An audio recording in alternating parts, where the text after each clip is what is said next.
현재 글로벌 경제에서 굉장히 과대평가가 된 나라라며 무시하던 영국 옥스퍼드 대학교 교수가 있는데요. 우연한 기회에 한국에서 열린 글로벌 경제 포럼 참석했다가가 충격적인 일을 경험했다고 고백했는데요. 무슨 일이 있었던 건지 함께 들어보시죠. 저는 옥스퍼드 대학교 국제정치경제학 교수 앨리슨 클라크입니다. 41살의 영국 여성으로 학계에서는 꽤 알려진 인물이죠. 매주 화요일 오후 강의는 항상 열기가 넘칩니다. 그날도 마찬가지였습니다. 현재 글로벌 경제에서 과대평가된 국가들을 살펴봅시다. 그중 대표적인 예가 한국입니다. 말을 마치자마자 강의실 뒤쪽에서 손이 올라갔어요. 항상 앞자리에 앉던 동양인 학생 이지훈이었습니다. 이지훈의 얼굴이 붉어진 것이 보였죠. 평소 조용하던 학생의 격앙된 표정이 인상적이었습니다. 교수님, 한국이 과대평가되었다는 근거가 무엇인가요? 목소리는 차분했지만 이지훈의 눈에서 불만이 읽혔어요. 저는 미소를 지으며 대답했습니다. 좋은 질문이네요. 한국은 삼성, 현대 같은 대기업 몇 개로 세계 시장에 진입했을 뿐 실제 혁신 수준은 일본이나 서구 국가들에 비해 떨어집니다. 기술 모방과 가격 경쟁력으로 성장했죠. 강의실이 갑자기 조용해졌어요. 이지훈은 자리에서 일어났습니다. 교수님, 그건 90년대 관점입니다. 현재 한국은 반도체, 배터리, 디스플레이 분야에서 세계 최고 수준입니다. 특히 의료기술과 디지털 인프라는 영국보다 훨씬 앞서 있어요. 솔직히 기분이 상했습니다. 학생이 감히 교수에게 이런 식으로 말하다니요. 제 목소리는 차갑게 변했어요.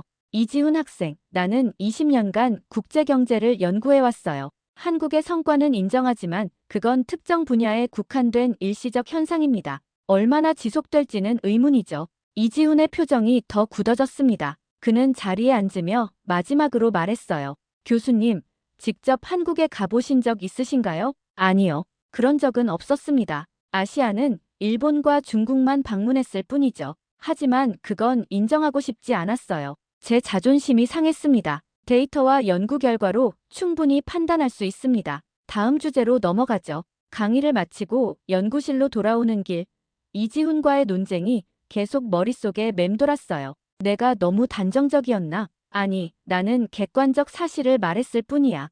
영국 학자로서 유럽 중심적 시각을 가지고 있다는 사실을 인정하기 싫었습니다. 그날 저녁 연구실에서 이메일 한 통을 받았어요. 서울에서 열리는 글로벌 경제 포럼 초청장이었습니다. 주제는 21세기 기술 혁신과 국가 경쟁력이었죠. 주최 측에서는 제가 유럽의 시각에서 바라본 아시아 경제를 발표해 줄 것을 요청했어요. 잠시 고민했습니다. 이 기회에 한국을 직접 방문해 볼까? 이지훈의 도전적인 질문이 다시 떠올랐어요. 교수님, 직접 한국에 가보신 적 있으신가요?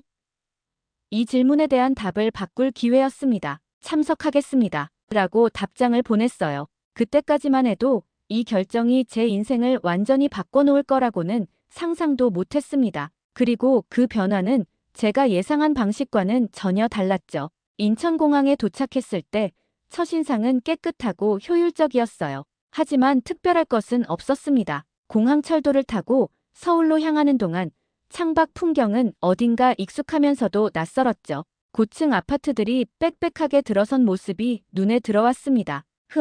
도시 계획이 좀 단조롭네. 속으로 중얼거렸어요. 영국의 다양한 건축 양식과 역사적 건물들이 공존하는 풍경에 익숙한 제게는 너무 획일적으로 느껴졌습니다. 호텔에 도착해 짐을 풀고 잠시 휴식을 취했어요. 창밖으로 보이는 서울 풍경은 분명 현대적이었지만 런던이나 파리의 매력적인 스카이라인과는 다르게 느껴졌죠. 제 눈에는 그저 기능적인 고층 건물들의 집합처럼 보였습니다. 저녁이 되어 호텔 직원이 추천한 레스토랑에 가보기로 했어요. 구글 지도를 켜고 길을 찾아 나섰습니다. 첫 번째 놀라움은 인터넷 속도였어요.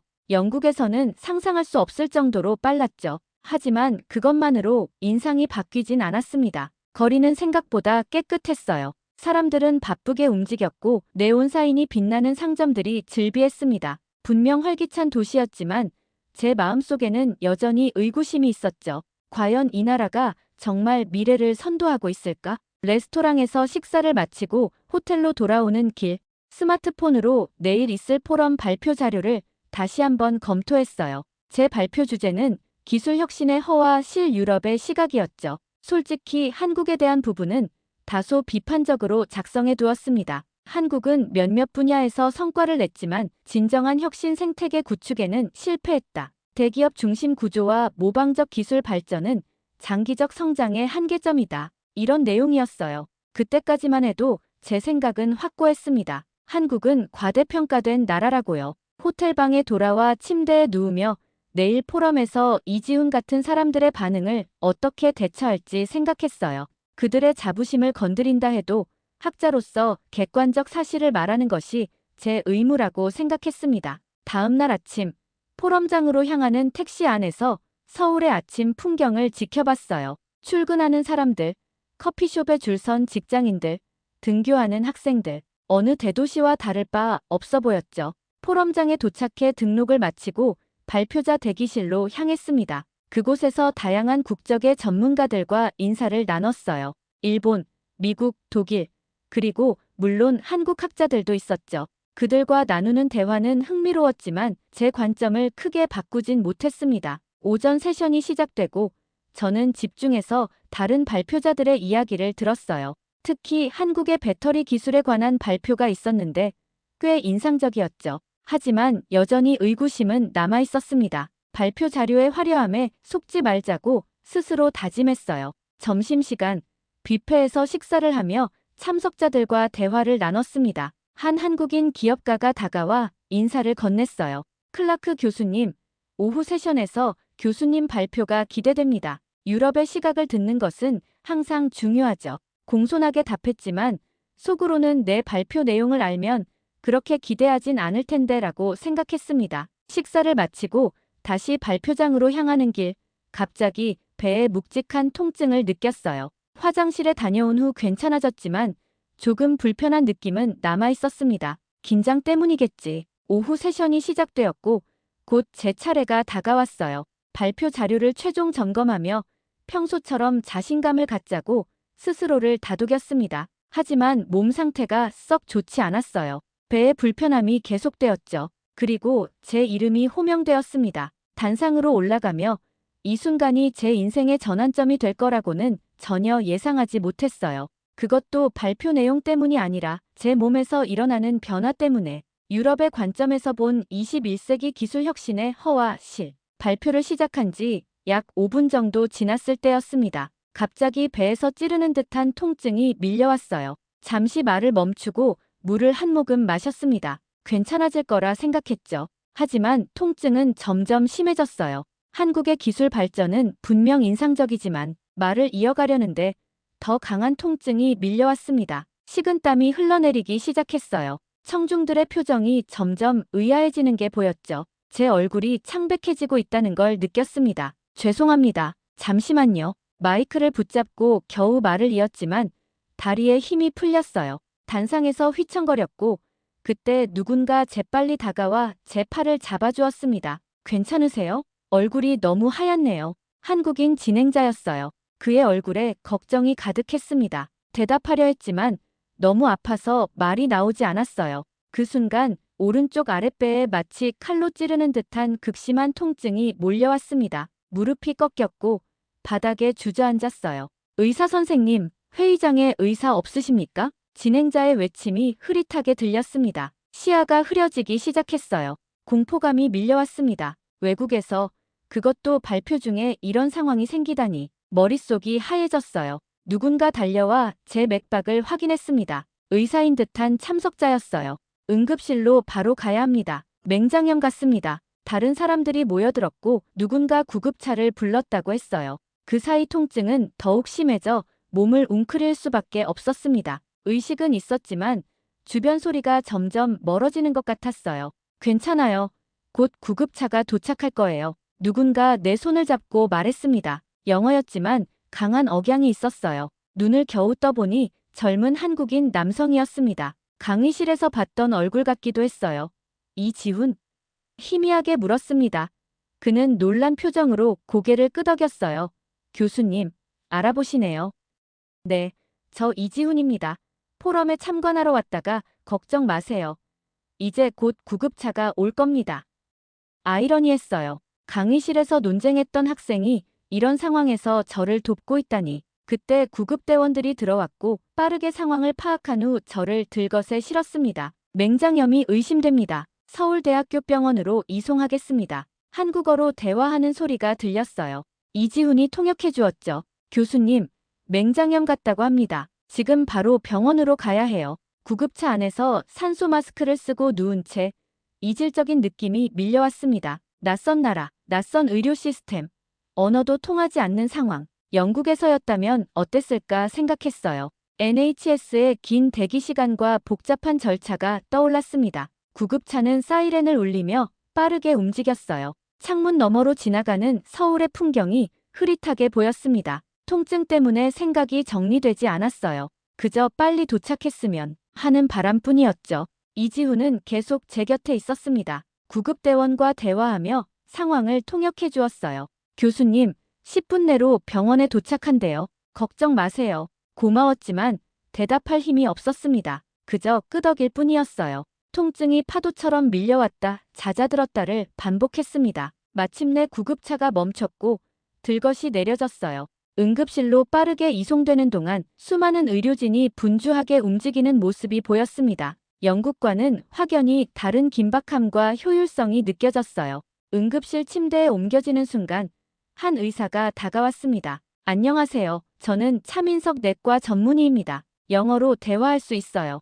유창한 영어에 약간의 안도감이 들었어요. 차민석 의사는 빠르게 제 상태를 확인하기 시작했습니다. 급성 복통이시군요. 맹장염이 의심됩니다. 바로 검사를 진행할게요. 그 순간 저는 외국인 환자로서의 두려움과 함께 이 낯선 나라의 의료 시스템이 저를 어떻게 대할지에 대한 불안감으로 가득 찼습니다. 하지만 이 위기가 제 인생의 가장 중요한 전환점이 될 줄은 몰랐어요. CT 검사 준비해주세요. 즉시요. 차민석 의사의 지시는 단호했습니다. 응급실 간호사들이 신속하게 움직였어요.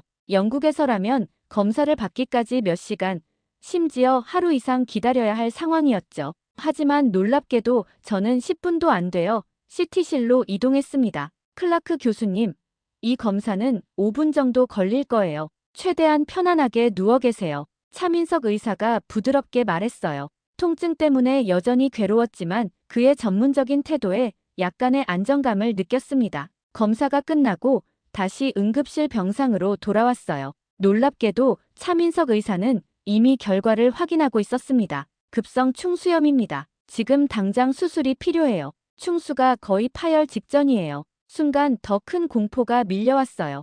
외국에서의 수술이라니 모든 것이 낯설고 불안했습니다. 얼마나 기다려야 하나요? 영국으로 돌아가야 할지. 제 물음에 차민석 의사는 놀란 표정을 지었어요. 기다릴 필요 없습니다. 30분 내로 수술을 시작할 수 있을 겁니다. 믿기지 않았어요. 영국이었다면 응급수술조차 몇 시간, 때로는 하루 이상 기다려야 했죠. 하지만 여기선 모든 것이 너무나 빠르게 진행되고 있었습니다. 이분은 외국인이시니 모든 절차 확실히 설명해드리고 VIP룸 준비해주세요. 차민석 의사의 지시에 간호사들이 신속하게 움직였어요. 얼마 지나지 않아 수술 동의서를 영어로 번역해 가져왔습니다. 모든 것이 체계적이고 효율적이었어요. 수술실로 이동하기 전 이지훈이 다시 찾아왔습니다. 교수님, 걱정 마세요. 이 병원은 서울 최고의 병원이에요. 제가 포럼 관계자들에게 상황 설명해드렸고 호텔에 있는 짐도 가져오겠다고 했어요. 눈물이 날 것 같았습니다. 논쟁했던 학생이 이렇게 도와주다니. 감사함을 표현하려 했지만 수술실로 이동해야 할 시간이었어요. 수술은 놀라울 정도로 순조롭게 진행되었습니다. 전신마취에서 깨어났을 때 차민석 의사가 침대 옆에 서 있었어요. 수술은 성공적이었습니다. 다행히 충수가 파열되기 직전이었지만 시간 안에 제거해서 큰 문제는 없을 거예요. 안도감이 밀려왔어요. 하지만 더 놀라운 것은 그 후였습니다. 병실은 마치 호텔 같았어요. 깨끗하고 현대적이며 모든 설비가 완벽했죠. 하루가 지난 후 차민석 의사는 태블릿을 들고 제 병실에 방문했습니다. 회복이 정말 빠르시네요. 여기 CT와 MRI 결과입니다. 염증 수치도 급격히 감소했어요. 태블릿으로 제 검사 결과를 보여주었습니다. 모든 정보가 디지털화되어 있었고 차민석 의사는 손가락 몇 번의 터치로 다양한 검사 결과를 오가며 설명했어요. 영국에서는 의사가 종이 차트를 뒤적이며 검사 결과를 찾는 모습이 흔했는데 이건 완전히 다른 세계였습니다. 영국이었다면 어땠을까요? 문득 궁금해져서 물었어요. 차민석 의사는 조심스럽게 대답했습니다. 제가 영국에서 1년간 연수한 경험이 있어요. NHS는 훌륭한 시스템이지만 대기 시간이 문제죠. 교수님 같은 케이스였다면 응급실에서 몇 시간 기다리고 CT 검사까지 또 몇 시간, 수술은 다음 날이나 가능했을 거예요. 충격적이었습니다. 그것은 제가 알고 있는 현실이기도 했어요. 영국인으로서 NHS의 문제점을 잘 알고 있었지만 이렇게 직접적으로 비교되니 더욱 확실히 와닿았습니다. 회복 기간 동안 차민석 의사는 매일 아침 저녁으로 병실을 방문했어요. 그의 세심한 케어와 전문성에 깊은 인상을 받았습니다. 어느 날 용기를 내어 물었어요. 차 선생님, 한국 의료 시스템이 이렇게 효율적인 이유가 뭘까요? 그는 잠시 생각하더니 대답했습니다. 여러 요인이 있겠지만 디지털 혁신이 큰 역할을 했다고 봐요. 모든 병원이 전자의무기록을 사용하고 국가건강보험 시스템이 효율적으로 운영되죠. 그리고 환자들의 기대치도 높아요. 한국 환자들은 빠른 서비스와 정확한 진단을 요구합니다. 그의 설명을 들으며 이지훈의 말이 생각났어요. 한국의 의료기술과 디지털 인프라는 영국보다 훨씬 앞서 있어요. 처음엔 과장이라고 생각했는데 이제는 그 말이 사실임을 직접 경험하고 있었습니다. 이번 3일째 놀라운 방문객이 찾아왔어요. 이지훈이었습니다. 손에는 과일 바구니를 들고 있었죠. 교수님, 많이 좋아지셨나요? 포럼 관계자들이 안부 전해달라고 했어요. 진심 어린 걱정이 느껴졌어요. 처음과는 달리 이지훈을 바라보는 제 시선이 완전히 달라져 있었습니다. 고마워요, 이지훈. 당신 덕분에 적절한 치료를 받을 수 있었어요. 정말 감사해요. 이지훈은 미소 지었습니다. 교수님, 퇴원 후 계획은 어떻게 되시나요? 바로 영국으로 돌아가실 건가요? 그 질문에 잠시 생각에 잠겼어요. 원래 계획은 포럼 후 바로 귀국하는 것이었죠. 하지만 지금은 아직 결정 못했어요. 하지만 이왕 한국에 왔으니 좀 더 알아가고 싶은 마음이 들어요. 이 말은 제 입에서 자연스럽게 나왔습니다. 그리고 그 순간 제 마음속에서 무언가가 변하기 시작했다는 것을 느꼈어요. 퇴원 일주일 후 저는 예상치 못한 결정을 내렸습니다. 원래 계획보다 2주 더 한국에 머물기로 한 거죠. 대학에 이메일을 보내 사정을 설명했고 다행히 동료 교수가 제 수업을 대체해주기로 했어요. 정말 그렇게 하실 건가요? 이지훈은 놀란 표정이었습니다. 병문안 왔다가 제 결정을 들은 그의 반응이었죠. 그래요. 이왕 여기까지 왔으니 당신이 그토록 자랑스러워하는 한국의 기술력을 직접 보고 싶어요. 가이드가 되어줄 수 있나요? 이지훈의 얼굴에 환한 미소가 번졌어요. 그는 즉시 계획을 짜기 시작했습니다. 일단 삼성전자 수원 디지털시티부터 방문해보면 어떨까요? 그리고 LG에너지 솔루션의 배터리 연구소도 추천드립니다. 차민석 의사의 허락을 받아 완전히 회복된 후 저는 이지훈과 함께 한국 기술의 심장부로 향했습니다. 첫 방문지는 삼성전자 수원 캠퍼스였어요. 보안 검색대를 통과하자 거대한 연구단지가 펼쳐졌습니다. 가이드의 안내에 따라 전시관으로 향했어요. 그곳에서 본 것은 단순한 기업 홍보물이 아니었습니다. 이건 세계 최초의 3나노 반도체 공정 모형입니다. 현재 삼성과 TSMC만이 이 기술을 보유하고 있죠. 가이드의 설명에 귀를 기울였어요. 영국에서 배웠던 지식으로는 이해하기 어려운 최첨단 기술이었습니다. 3나노라, 머리카락 두께의 몇만 분의 1이군요. 중얼거렸지만 실제로 그 의미를 완전히 이해하긴 어려웠어요. 이지훈이 보충 설명을 해주었습니다. 교수님, 이 기술로 만든 칩은 전력 소비가 이전 세대보다 45% 줄었고 성능은 23% 향상되었어요. AI와 자율주행 같은 첨단 기술의 핵심 부품입니다. 전시관을 돌아보며 스마트폰에서 가전제품, 의료기기까지 삼성의 기술이 얼마나 다양한 분야에 적용되고 있는지 실감했어요. 특히 인상적이었던 것은 헬스케어 섹션이었습니다. 이 영상 분석 AI는 내시경 검사에서 대장 용종을 99% 정확도로 식별합니다. 의사의 진단을 보조하죠. 제 수술 경험이 떠올랐어요. 차민석 의사가 태블릿으로 제 검사 결과를 보여주던 모습, 그리고 그 정확하고 신속한 진단,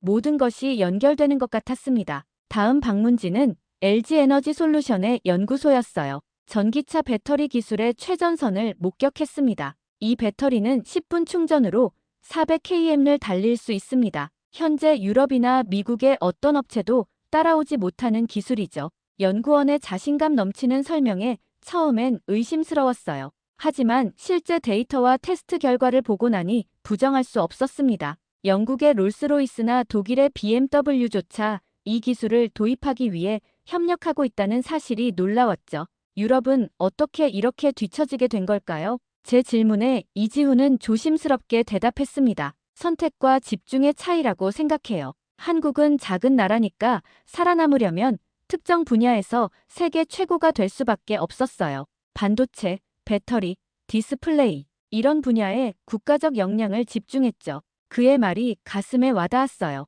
영국은 오랜 역사와 전통에 안주하며 새로운 기술 혁신에 소극적이었던 건 아닐까? 처음으로 제 시각에 의문이 들기 시작했습니다. 그날 저녁 호텔로 돌아와 침대에 누운 채 생각에 잠겼어요.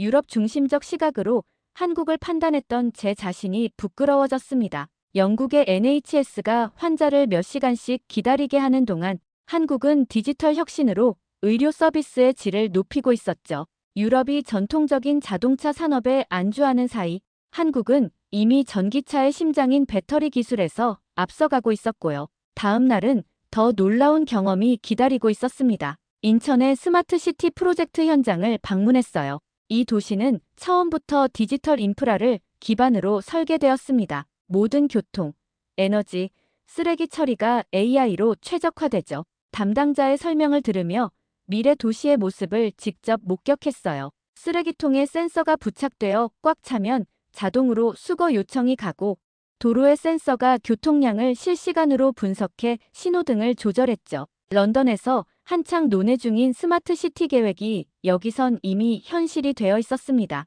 영국에서는 아직 이런 시스템을 논의 중이에요. 하지만 여러 이해관계자들 간의 합의가 쉽지 않죠. 제 말에 이지훈이 고개를 끄덕였습니다. 한국은 빠른 의사결정이 가능한 문화가 있어요. 때로는 그게 장점이 되기도 하죠. 그날 밤 호텔방에서 노트북을 펴고 제 강의 자료를 다시 보았어요. 한국은 과대평가된 나라라는 제목의 슬라이드가 눈에 들어왔습니다. 마우스를 움직여 그 슬라이드를 삭제했어요. 그리고 새로운 제목을 입력했습니다. 한국의 기술 혁신, 유럽이 배워야 할 교훈. 변화는 이미 시작되고 있었어요. 영국으로 돌아가 학생들에게 무슨 말을 해야 할지, 특히 이지훈과의 논쟁을 어떻게 다시 풀어야 할지 고민하기 시작했습니다. 무엇보다 제 자신의 고정관념과 편견이 얼마나 강했는지를 인정하는 것이 가장 어려웠죠. 마지막 방문지는 현대자동차 울산 공장이었습니다. 로봇과 사람이 완벽한 조화를 이루며 일하는 모습이 인상적이었어요.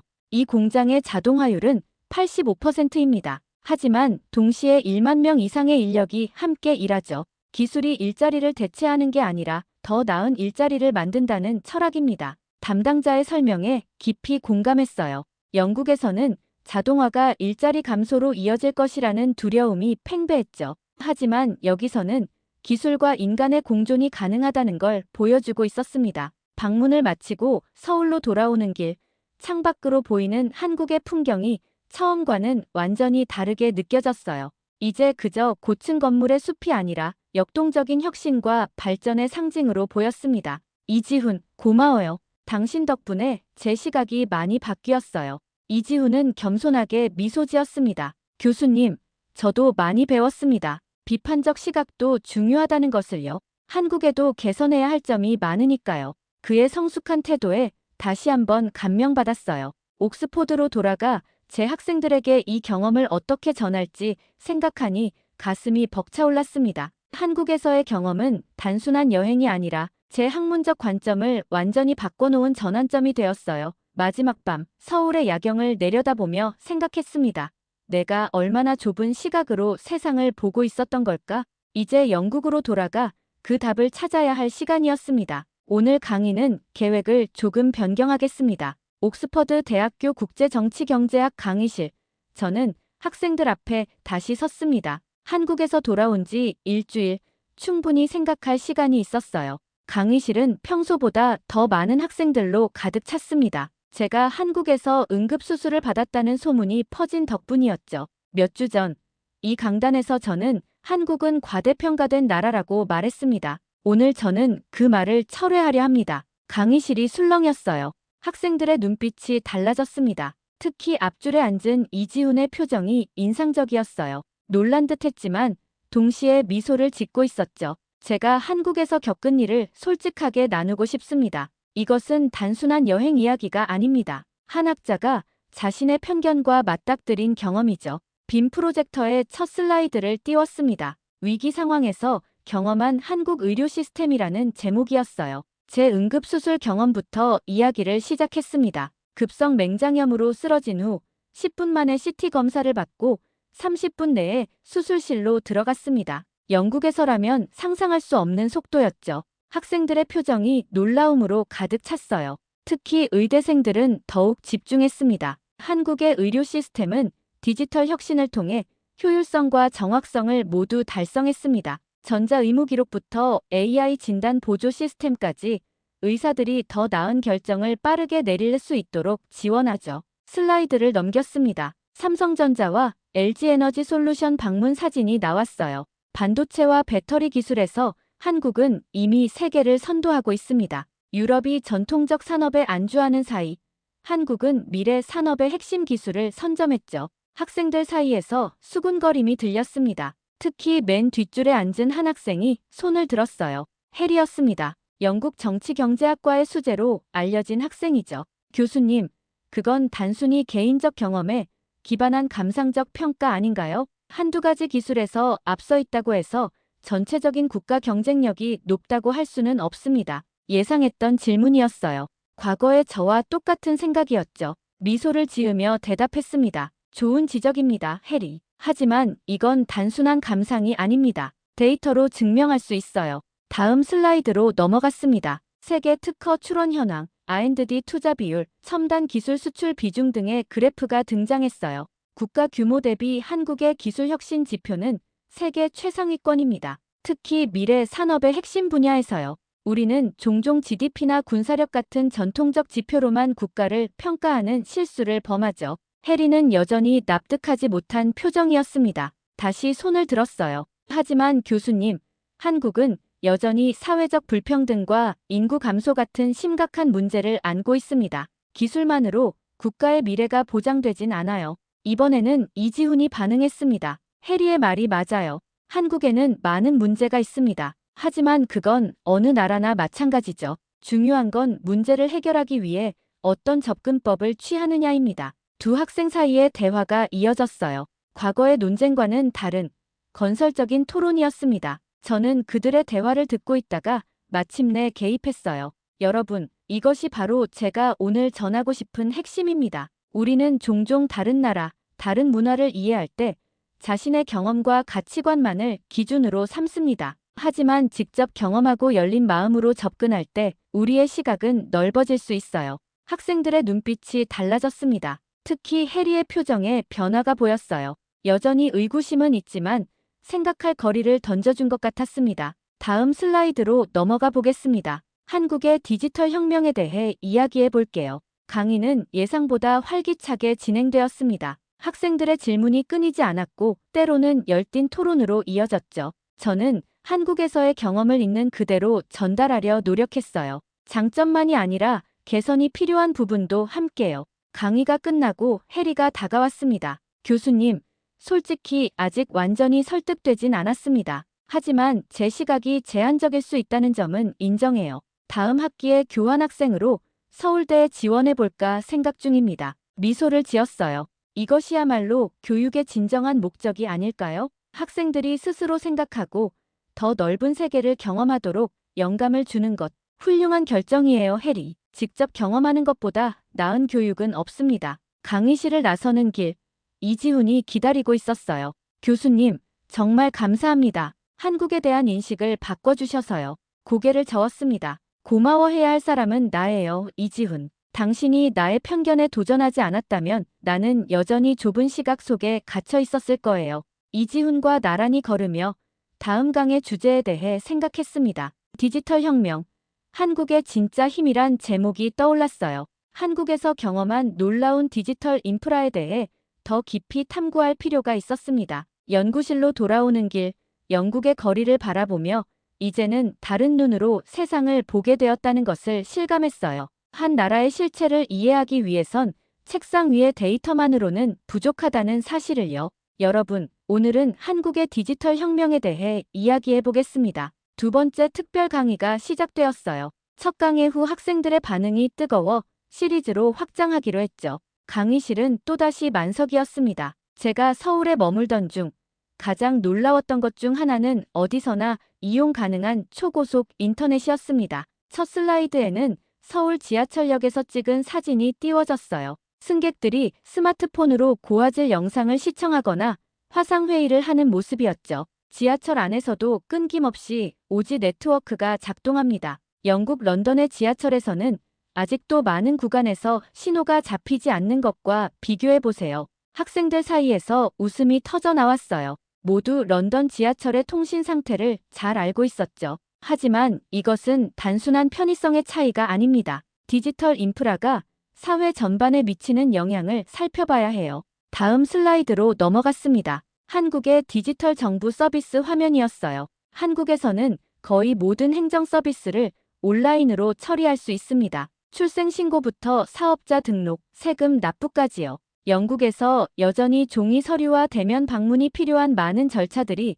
한국에서는 클릭 몇 번으로 해결됩니다. 학생들이 메모를 하기 시작했어요. 특히 공공정책을 전공하는 학생들의 관심이 높았습니다. 이런 디지털 혁신은 단순히 기술적 문제가 아닙니다. 사회적, 문화적 변화를 수반하죠. 한국 정부는 90년대 말부터 국가적 차원에서 디지털 인프라에 투자해왔어요. 특히 1997년 아시아 금융위기 이후 디지털 경제로의 전환을 국가 생존 전략으로 삼았죠. 이것은 제가 한국에서 만난 여러 전문가들과의 대화에서 배운 내용이었습니다. 위기를 기회로 전환한 한국의 전략이 인상적이었어요. 그 결과 오늘날 한국은 디지털 격차를 가장 효과적으로 해소한 국가 중 하나가 되었습니다. 다음 슬라이드에 한국의 인터넷 보급률과 디지털 리터러시 통계가 나왔어요. 모든 연령대에서 높은 수치를 보여주고 있었죠. 특히 주목할 만한 점은 65세 이상 노인들의 디지털 참여율입니다.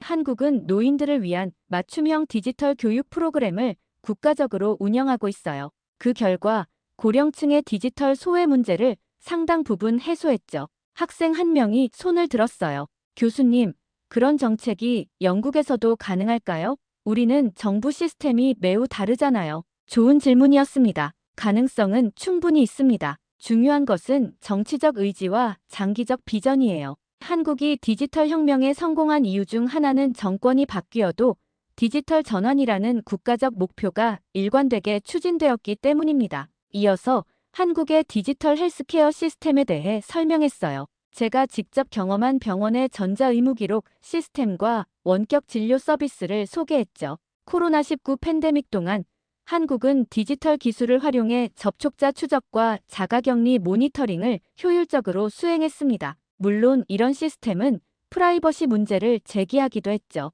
하지만 위기 상황에서 한국 사회는 집단의 안전을 위해 일정 수준의 개인정보 공유를 수용했습니다. 해리가 다시 손을 들었어요. 그건 문화적 차이 아닌가요? 영국에서는 개인의 자유와 프라이버시가 더 중요시되잖아요. 고개를 끄덕였습니다. 맞습니다. 문화적 차이는 분명히 있어요. 하지만 우리가 배울 수 있는 것은 디지털 기술의 활용과 사회적 합의 사이의 균형점을 찾는 방법입니다. 한국의 모델을 그대로 복제할 필요는 없어요. 우리 사회에 맞는 방식으로 재해석하면 됩니다. 강의 후반부에는 한국의 스마트 도시 프로젝트에 대해 소개했어요. 송도와 부산의 사례를 중심으로 어떻게 IoT 기술이 도시 관리와 시민 생활에 통합되고 있는지 설명했죠. 영국에서 스마트 시티는 여전히 개념적 단계에 머물러 있는 경우가 많습니다. 반면 한국에서는 이미 실제 도시에 적용되어 효과를 보고 있어요. 에너지 사용량 감소, 교통 혼잡 완화, 생활 편의성 향상 등의 가시적 성과가 나타나고 있죠. 마지막 슬라이드는 한국의 디지털 평등에 관한 내용이었습니다. 한국이 디지털 혁명에서 가장 주목할 만한 성과는 기술 발전의 혜택을 사회 전반에 고르게 분배했다는 점입니다. 농촌 지역에도 고속 인터넷이 보급되어 있고 저소득층도 디지털 서비스에 접근할 수 있도록 정책적 지원이 이루어지고 있죠. 이 부분에서 학생들의 반응이 특히 뜨거웠어요. 영국에서는 여전히 지역 간, 계층 간 디지털 격차가 심각한 문제로 남아있기 때문이죠. 디지털 평등은 21세기 가장 중요한 사회 정의의 문제 중 하나입니다. 교육, 의료, 금융, 고용 기회가 모두 디지털 접근성에 의존하는 시대에 이 격차는 새로운 형태의 불평등을 만들어내고 있어요. 강의를 마무리하며 질문을 받았습니다. 한 학생이 손을 들었어요.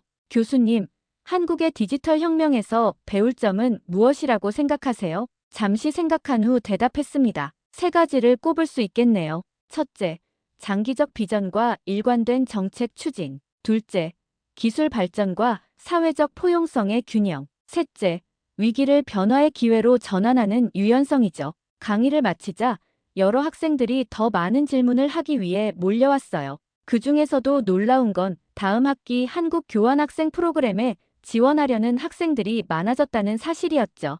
연구실로 돌아오는 길, 이지훈이 다가왔습니다. 교수님, 오늘 강의도 정말 훌륭했어요. 다음 주제는 무엇인가요? 미소 지으며 대답했어요. KTX와 SRT를 타본 경험에 대해 이야기할 예정이에요. 시간과 거리를 지배하는 나라라는 제목으로요. 이지훈의 얼굴에 자부심이 번졌습니다. 그의 조국에 대한 자긍심이 더 깊어진 것 같았어요. 기대하겠습니다. 제가 도울 일이 있을까요? 잠시 생각했어요. 한국철도 시스템의 발전 과정에 대한 자료가 있으면 좋겠네요. 특히 영국 철도와 비교할 수 있는 데이터요. 이지훈은 즉시 도움을 약속했습니다. 우리의 관계는 이제 단순한 교수와 학생을 넘어 서로에게 배우는 동료 같은 느낌이었어요. 연구실에 앉아 다음 강의 준비를 하며 한국에서의 경험이 제 학문적 여정에 얼마나 큰 영향을 미쳤는지 새삼 깨달았습니다. 그리고 이 모든 것이 예상치 못한 맹장염 때문에 시작되었다는 사실이 아이러니했죠. 여러분, 오늘은 한국의 교통 인프라, 특히 고속철도 시스템에 대해 이야기하겠습니다. 세 번째 특별 강의가 시작되었어요. 이제는 한국 시리즈라고 불리며 학생들 사이에서 화제가 된 강의였죠. 이번에는 다른 학과 학생들과 외부 청중들도 많이 참석했습니다. 영국은 증기기관차를 발명한 나라입니다. 우리는 철도의 역사에서 선구자적 역할을 했죠. 하지만 현재 고속철도 기술과 서비스 면에서는 어떨까요? 첫 슬라이드에 영국과 한국의 철도 현황 비교표가 나왔어요. 평균 지연 시간, 최고 속도, 정시 운행률 등의 지표가 눈에 띄었습니다. 제가 한국에서 체험한 KTX와 SRT는 99% 이상의 정시 운행률을 자랑합니다. 영국 철도의 평균 70에서 80%와 비교해 보세요. 그리고 평균 지연 시간은 영국이 한국의 10배가 넘습니다. 학생들 사이에서 놀라움의 탄성이 들렸어요. 특히 영국 철도의 지연과 파업으로 고통받았던 학생들의 반응이 뜨거웠죠. 그러나 더 중요한 것은 철도 시스템이 국가 경제와 사회에 미치는 영향입니다. 한국의 KTX는 2004년 개통 이후 국토의 시공간을 완전히 재구성했어요. 다음 슬라이드로 넘어갔습니다. 서울에서 부산까지의 이동시간 변화를 보여주는 그래프였어요. 과거 새마을호로 4시간 30분 걸리던 거리가 KTX로 2시간 15분으로 단축되었습니다. 이것은 단순한 숫자의 변화가 아니에요. 국토의 의미가 바뀐 거죠. 제 여행 경험을 공유했습니다. 서울에서 아침에 KTX를 타고 부산에 가서 점심을 먹고 회의를 하고 저녁에 다시 서울로 돌아오는 일정이 가능합니다. 마치 같은 도시 내에서 움직이는 것처럼요. 영국에서 런던과 에든버러의 관계를 상상해 보세요. 아침에 런던에서 출발해 에든버러에서 회의하고 저녁에 돌아온다. 현실적으로 불가능하죠. 이어서 한국 고속철도의 기술적 측면을 설명했어요. KTX는 초기에 프랑스 TGV 기술을 도입했지만 지금은 자체 기술로 개발한 KTX 산천과 SRT가 운행 중입니다. 특히 SRT는 한국의 기술력이 집약된 열차로 소음과 진동이 획기적으로 줄었어요. 제 경험을 더 생생하게 전달하기 위해 직접 찍은 영상을 보여주었습니다. KTX 내부에서 물이 담긴 컵을 테이블 위에 올려놓고 흔들림이 거의 없다는 것을 보여주는 장면이었죠. 시속 300km로 달리는 열차 안에서 테이블 위 물컵이 거의 흔들리지 않습니다. 이것이 한국 기술의 정밀함을 보여주는 단적인 예죠. 학생들의 감탄이 터져 나왔어요. 그러나 가장 인상적인 것은 시스템의 효율성과 사용자 경험입니다. 티켓 예매부터 역사 이용, 열차 탑승까지 모든 과정이 디지털화되어 있어요. 스마트폰 앱으로 간단히 예매하고 QR코드만으로 탑승이 가능합니다. 영국 철도 시스템의 종이 티켓과 복잡한 요금 체계를 떠올리니 대조적이었죠. 더 놀라운 건 열차 안에서의 인터넷 속도입니다. 시속 300km로 달리는 KTX 안에서도 화상회의가 가능할 정도로 안정적인 고속 인터넷이 제공됩니다. 이어서 한국 철도 시스템이 지역 경제에 미친 영향에 대해 설명했어요. KTX 개통 후 지방 도시들이 서울의 위성 도시처럼 변화했습니다. 대전, 대구, 울산 같은 도시에서 서울로 출퇴근하는 광역 통근자가 늘어났죠. 이는 지방 분권화와 수도권 과밀화 해소에 긍정적 영향을 미쳤습니다. 영국의 상황과 비교했어요. 반면 영국은 런던과 다른 지역 간의 교통 연결이 상대적으로 열악해 경제적 불균형이 심화되고 있죠. 고속철도 HSE 프로젝트는 지연과 예산 초과로 계속 어려움을 겪고 있고요. 마지막으로 한국철도 시스템의 환경적 측면을 강조했습니다. 고속철도는 항공기보다 탄소 배출량이 현저히 적습니다. 한국은 국토 면적이 작아 국내선 항공편 대신 고속철도가 주요 교통수단으로 자리 잡았고 이는 탄소 중립 목표 달성에도 기여하고 있어요. 강의를 마무리하며 종합적인 메시지를 전달했습니다. 한국은 첨단 교통 인프라를 통해 시간과 공간의 제약을 극복했습니다. 이것은 단순한 기술적 성취를 넘어 국가의 경제적, 사회적 구조를 재편하는 혁신이었죠. 한국은 이제 시간과 거리를 지배하는 나라가 되었습니다. 학생들의 박수 소리가 강의실을 가득 채웠어요. 특히 인상적이었던 건 영국 교통부에서 온 청중들의 반응이었습니다. 그들은 강의 후 저에게 다가와 더 많은 질문을 했어요. 클라크 교수님, 한국의 철도 시스템이 이렇게 효율적으로 운영되는 핵심 요인은 뭐라고 생각하세요? 한 교통부 관계자가 물었습니다. 기술적 투자도 중요하지만 더 근본적인 것은 서비스 정신이라고 생각합니다. 한국 철도는 승객을 고객으로 대우해요. 정시성과 편의성을 최우선 가치로 삼죠. 영국 철도가 종종 운영회사의 이익을 우선시하는 것과는 대조적입니다. 솔직한 제 대답에 그들은 고개를 끄덕였어요. 강의를 마치고 나오는 길, 이지훈과 해리가 함께 다가왔습니다. 놀랍게도 그들은 이제 친구가 되어 있었어요. 교수님, 다음 학기에 저희가 공동 프로젝트를 진행하려고 해요. 영국과 한국의 디지털 인프라 비교 연구요. 이지훈의 말에 기뻤습니다. 이것이야말로 제가 바라던 교육적 성과였으니까요. 훌륭한 아이디어예요. 기대가 큽니다. 연구실로 돌아오는 길, 한국에서의 경험이 가져온 변화를 되돌아보았어요. 단순한 학술적 견해의 변화를 넘어 세계를 바라보는 제 시각 자체가 넓어졌다는 것을 느꼈습니다. 책상에 앉아 이메일을 확인하는데 서울대학교에서 온 초청장이 눈에 띄었어요. 한 학기 동안 방문 교수로 와달라는 제안이었죠. 차민석 의사의 추천으로 이루어진 일이라고 했습니다. 잠시 생각에 잠겼어요. 6개월 전에 나였다면 분명 거절했을 제안이었죠. 하지만 지금의 나는 수락하겠습니다. 서울대학교에 회신을 보내고 창밖을 바라보았습니다. 옥스퍼드의 고풍스러운 건물들 너머로 새로운 지평이 열리는 느낌이었어요. 그리고 문득 아이러니한 사실이 떠올랐습니다. 제 인생의 가장 큰 전환점이 된 이 모든 경험은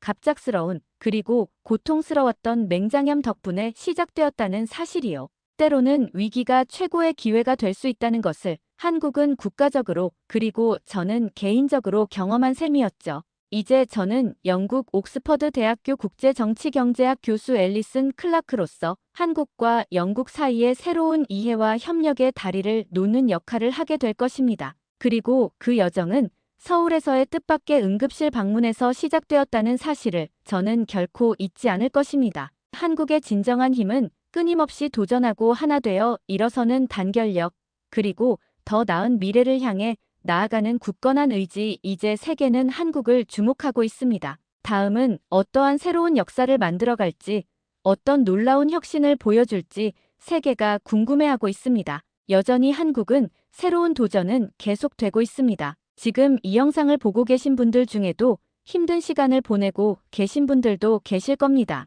하지만 기억해 주세요.